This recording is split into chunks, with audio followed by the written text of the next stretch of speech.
ओम शांति। आप चाहे भूखे रह लेना, पर इन 4 लोगों से जीवन में कभी भी मदद मांगने मत जाना। आज दुनिया में देखिए, जब किसी से मदद मांगने जाते हैं तो कोई लोग हमारी मदद मांगने का और हमारी जीवन में आई हुई परिस्थितियों का बहुत आनंद लेते हैं और हमारी मदद मांगने पर हमारा फायदा उठाते हैं। इसलिए आप कभी भी जीवन में ऐसे 4 लोगों से कभी भी मदद नहीं मांगना। तो आइए आज जानते हैं वो कौन से 4 लोग हैं जिनसे कभी मदद नहीं मांगनी चाहिए।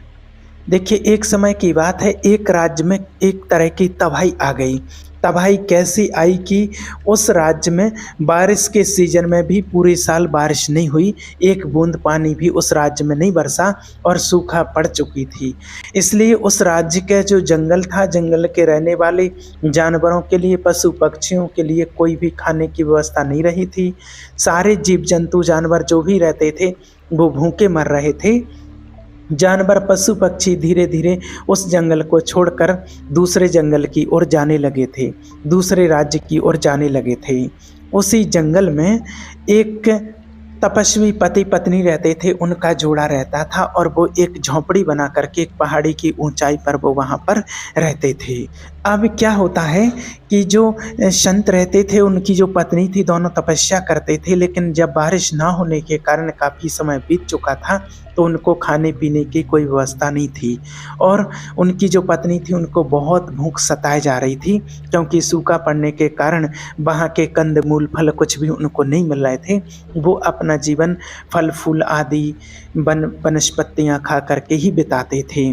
जो भी जंगल से उनको फल फूल कंदमूल फल मिल जाते थे, उन्हीं से अपना जीवन बिताते थे, या फिर कभी कभी कोई उनको भिक्षा में जो भी दे जाता था उससे वो अपना जीवन यापन करते थे।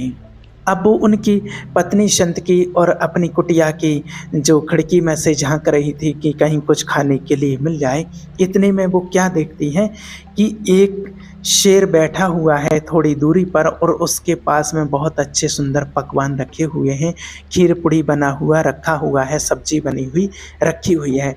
वो क्या हुआ था, कोई बाहर से लोग आए थे, जंगल के रास्ते से जा रहे थे, वहाँ भोजन करने को हुए, उन्होंने अपना सारा भोजन खोल के रखा। तब तक शेर के दहाड़ने की आवाज़ आती है और वो लोग भाग जाते हैं अपना सारा खाना छोड़ करके।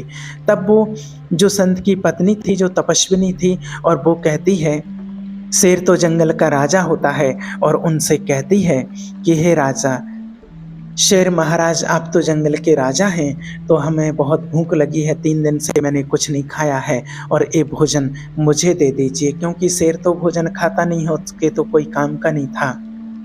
अब जब शेर उसकी आवाज़ सुनता है तो वो तो समझ जाता है कि ये भूखी है, और वो कहता है कि अगर आपको भोजन करना है तो आप यहाँ आकर के भोजन ले जाइए। क्योंकि शेर ने सोचा कि क्योंकि शेर भी भूखा था, उसके लिए भी खाने को कुछ नहीं मिल रहा था, तो उसने सोचा कि जैसे ये भोजन लेने के लिए बाहर आएंगे अपनी कुटिया से, और मैं इनको खा जाऊँगा।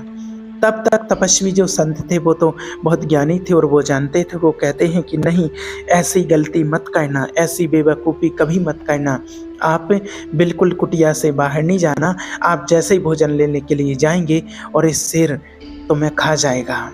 वो कहते हैं, संत तपस्वी थे, कि तुम पागल हो गई हो क्या, ये शेर तो दुश्मन होते हैं हमारे, और अगर आप कुटिया से बाहर जाते हो और ये भोजन को तो छोड़ देगा, लेकिन आपको मार के खा जाएगा। लेकिन वो तपस्विनी कहती है संत से, पत्नी उनकी, कि नहीं स्वामी, मैं जाऊंगी ज़रूर, मुझे बहुत भूख लगी है और ये शेर हमारे साथ ऐसा नहीं करेगी। वो संत फिर समझाते हैं कि आप ऐसा ना करो, आप कुटिया से बाहर ना, नहीं तो ये शेर तुम्हें मार करके खा जाएगा। उनकी पत्नी फिर भी कहती है, लेकिन वो कहती हैं बार बार कि नहीं मैं जाऊंगी। तो संत कहते हैं कि तुम ऐसे नहीं समझोगी, हम तुम्हें एक सच्ची घटना बताते हैं, तब तो आप उससे समझोगी। आप पहले मेरी इस बात को सुनो, पर उसके बाद तुम कुटिया से बाहर जाना। तो वो संत की पत्नी तपस्विनी वहीं बैठ जाती हैं और वो संत उनको सुनाने लगे और वो संत की बात को ध्यान से सुनने लगे। संत ने कहा कि सुनो, ध्यान से सुनना, इसी जंगल की बात है, हम बहुत समय से यहाँ रह रहे हैं, मैंने बहुत समय से देखा है, जब तुम मेरे साथ नहीं थी, जब मेरा विवाह नहीं हुआ था, तब भी मैं इस जंगल में इसी कुटिया में रहता था। तब यहाँ कुछ ही दूरी पर एक बरगद का पेड़ था। और इसी बरगद के पेड़ पर जो डाली पर एक तोता और तोती रहते थे, और उन तोते और तोती का जोड़ा रहता था। और दूसरी ओर जो पेड़ में एक और पेड़ के किनारे पर एक सर्प रहता था। तो इधर जो तोता की पत्नी तोती थी, जैसे ही वो अंडा दिया करती थी और वो सर्प उस तोती के अंडों को खाया जाता था।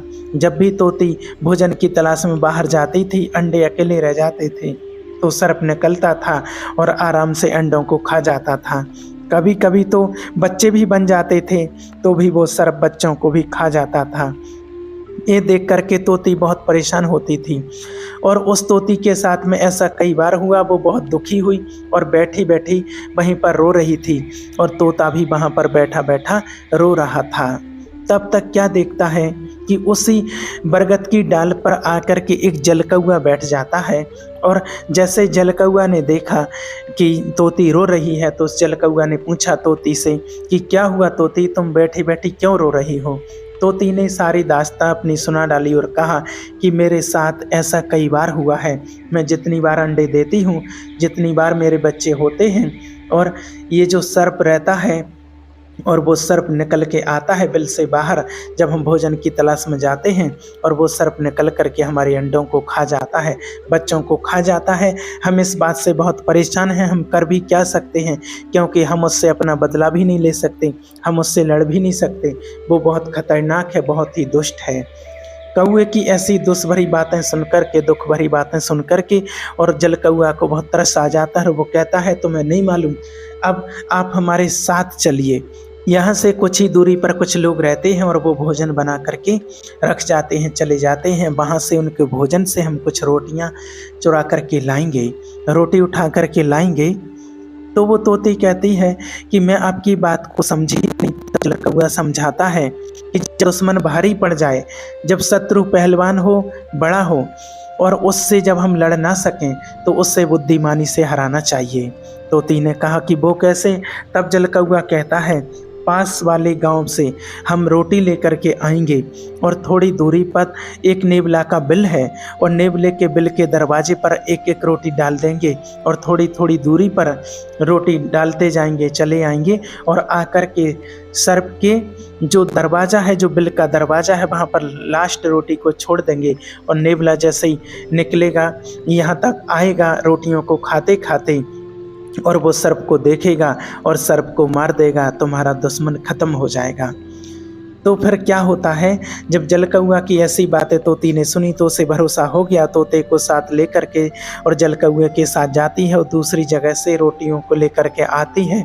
और सबसे पहली जो रोटी होती है, वो नेवले के दरवाजे, बिल के दरवाजे पर रखी, फिर थोड़ी दूर पर आगे रखी, फिर थोड़ी दूरी पर एक रोटी और रखी, क्रम बाई क्रम रखते हुए, और वो सर्प के बिल के दरवाजे पर आ जाते हैं, और उसके बिल के दरवाजे पर एक रोटी रख देते हैं, और ऊपर बैठ जाते हैं। अब जलकौआ कहता है कि अब इंतज़ार करो, थोड़ी देर के लिए प्रतीक्षा करो, अब देखना कि क्या होता है। फिर क्या होता है, थोड़ी देर के बाद जब नेवला बिल से बाहर निकलता है अपने भोजन की तलाश में, और जब उसने अपने बिल के दरवाजे पर रोटी देखी, तो भगवान को धन्यवाद देने लगा और कहने लगा कि प्रभु, आप तो आज बहुत ही आप मेहरबान हैं, जो भोजन खुद चल करके हमारे घर पर आ गया है। और उसके बाद में क्या करता है, उस रोटी को नेवला खाता है, और उसके बाद थोड़ी आगे बढ़ता है तो दूसरी रोटी मिलती है, दूसरी रोटी को खाता है, फिर आगे बढ़ता है। यानी कि क्रम बाई क्रम रोटियां उसको मिलती गई, वो खाता चला गया, और खाते खाते वहीं आ गया जहां वो सर्प रहता था, उसके बिल पर आ गया, और उसके बिल पर वो रोटी पड़ी थी। नेवला ने वो रोटी भी खाई। फिर नेवला ने विचार किया कि इसका कारण क्या है कि रोटी क्रम बाई क्रम हमको मिलती रही और हम खाते रहे, और मैं यहाँ तक आ गया हूँ। लगता है कि ये किसी का घर है, पता नहीं किसी ने हमारे साथ कोई चाल तो नहीं चली है, चलो इंतज़ार करते हैं।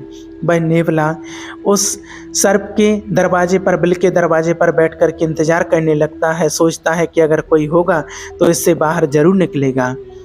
और फिर क्या होता है, कुछ समय के बाद जब सर्प बाहर निकलता है बिल से, और नेवला जब सर्प को देखता है तो समझ जाता है कि मुझे लगता है कि इसकी ही चाल है। और ये तो आप जानते ही हैं कि सर्प और नेवले की कट्टर दुश्मनी होती है।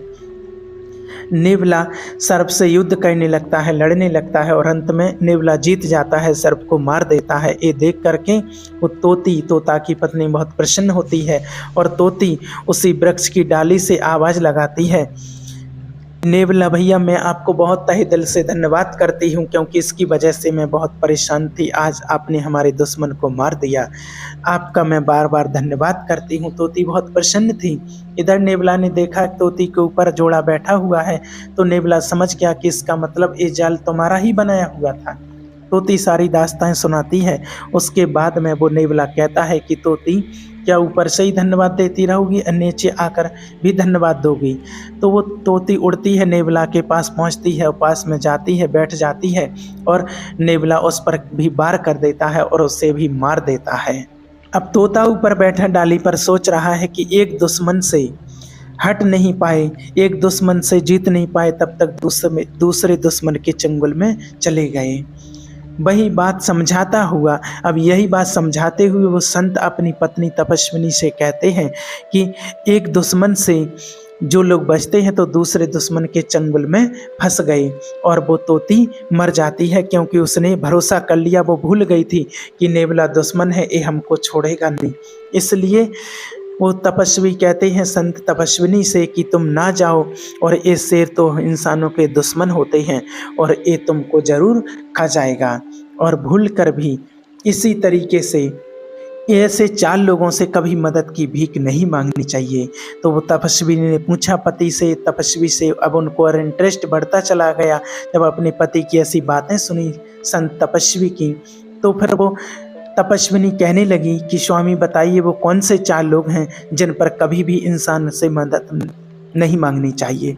तब वो संत समझाते हैं कि पहला वो इंसान होता है, वो आपका जो दुश्मन, जो सबसे पहला दुश्मन होता है। अगर आप अपने दुश्मन के पास मदद की भीख मांगने के लिए जाएंगे तो वो दुश्मन आपकी मदद नहीं करेगा, आप पर वार करेगा, आपको नुकसान पहुंचाएगा, आपको मार देगा। इसलिए दुश्मन से कभी भी मदद की भीख नहीं मांगनी चाहिए। दूसरा है अभिमानी, घमंडी, अहंकारी। अभिमानी व्यक्ति के पास भी कभी मदद की भीख मांगने के लिए नहीं जाना, चाहे आप मर जाना, क्योंकि अभिमानी व्यक्ति के पास अगर आप गए तो वो अभिमान में आकर के, घमंड में आकर के आपका अपमान कर देगा और आपको देगा कुछ नहीं। तीसरा है कपटी। कपटी जो लोग होते हैं वो कभी किसी की मदद नहीं करते हैं। कपटी लोग जो होते हैं वो कपट भरे ही शब्द कहते हैं और कपट जरूर करते हैं। मदद तो नहीं करेंगे, लेकिन वो अपने साथ, आपके साथ छल और कपट जरूर करेंगे और कहीं ना कहीं आपको फंसा लेंगे और वो आपको आपकी मदद की दिलासा दे करके आपको कहीं ना कहीं फंसा लेंगे और फिर आपका साथ छोड़ देंगे, जिससे आपका बहुत बड़ा नुकसान हो सकता है और आपको पता भी नहीं चलेगा। इसलिए कपटी इंसान से भी कभी भी मदद मांगने के लिए नहीं जाना चाहिए। चौथा है नशेबाज आदमी। नशा करने वाला व्यक्ति जो होता है उसके पास भी कभी मदद की भीख नहीं मांगनी चाहिए। जैसे कि मान लीजिए अगर आप कहीं जा रहे हैं, रास्ते में आप खड़े हैं और आपको अगर कोई साधन नहीं मिल रहा है, कहीं आपको जाना है और कोई नशे वाला बाइक लेकर के आ जाता है और उसके लिए आपने रोक लिया, उसने अपनी बाइक रोक ली और आप उसकी बाइक पर बैठ जाते हैं और वो नशे में है और नशे वाला व्यक्ति कैसे वाहन चलाता है, कहीं ना कहीं जा कर के कहीं ना कहीं एक्सीडेंट कर देगा, कहीं गड्ढे में डाल देगा, खुद मरेगा और आपको भी मार देगा। इसलिए नशेबाज व्यक्ति से भी कभी भी मदद की भीख नहीं मांगनी चाहिए। चाहे रास्ते में आप पैदल चल लेना, चाहे भूखे रह लेना, लेकिन ऐसे 4 लोगों से कभी भी आप भीख मत मांगना। एक दुश्मन, दूसरा अभिमानी, तीसरा कपटी और चौथा नशेबाज। और इस तरीके से वो तपस्विनी अपने पति संत की बातें सुन करके समझ जाती हैं कि हमारे पति सच कह रहे हैं और फिर वो कुटिया से बाहर नहीं जाती है। तो हमारे जीवन के लिए बहुत बड़ी सीख होती है कि कैसी भी परिस्थिति आ जाए, लेकिन हमें कभी भी ऐसे लोगों के पास में भीख मांगने के लिए नहीं जाना चाहिए। ओम शांति।